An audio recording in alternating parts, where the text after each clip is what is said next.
তো শুরুতে আমি দেশবাসী সবার কাছে ক্ষমা প্রার্থী যে আমার কিছু জিনিস সোশ্যাল মিডিয়ায় লিক হওয়ার কারণে সবাই ভুল বিভ্রান্তি এবং হতাশ হইতাছেন যে আরিয়ান তোমাকে দিয়ে এটা আশা করি নাই। তো আমার কিছু ভুলের কারণে আজকে আমার এই করুণ দশা।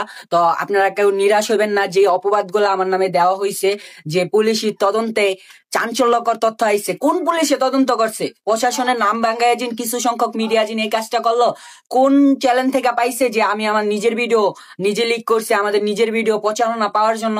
এতই সস্তা হয়ে গেছে, আমি মিডিয়া থেকে একটা কামাই করি নাই। কোরআনে হাত দিয়া বললো আমি করতে পারি।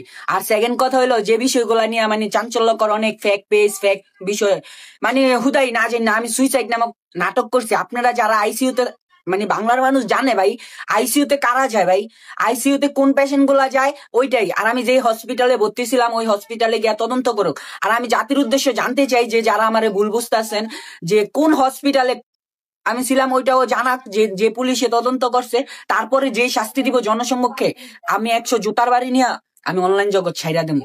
এরপরে আমার যে প্রকাশ্যে যে শাস্তি হইব আমি ওইটা নিতে মাথা পাইতা নিমো আর কি। মানে যে শাস্তি আপনারা গ্রহণ করবেন। শুধু শুধু প্রশাসনের নাম ভাঙ্গায় বিভিন্ন ফেক পেজ, বিভিন্ন বড় বড় মানুষ বিভিন্ন টেলিগ্রাম খুললা বাজে বাজে ভিডিও গুলা প্রচার করতে আছে, আমার নামে মিথ্যাচার করানো হইতে আছে। তো আমি আপনাদের কাছে দোয়া প্রার্থী যে আমারে কেউ ভুল বুঝবেন না। মিডিয়া জগতে না থাকলেও আমার কোনো আহামরি ক্ষতি হইব না, কিন্তু আমারে যেভাবে হ্যারাসমেন্ট করতেছে এর জন্য আমি মোটেও প্রস্তুত ছিলাম না। আর কোন পুলিশ তদন্তে পাইছে ওইটা আপনারা জানতে চান ভাই। শুধু শুধু একটা মানুষের শুধু শুধু মিথ্যা এলিগেন্ট মিথ্যা প্রচার কইরা কোনোভাবে লাভ নাই। তো আমি আপনাদের কাছে এটাই জানতে চাই যে আমার দ্বারা ভুল হইছে। সোশ্যাল মিডিয়া আমি কখনো চাই না যে আমার দ্বারা খারাপ হইব, আমি আল্লাহর হস্তে এখান থেকে বাইর হয়ে যাবো।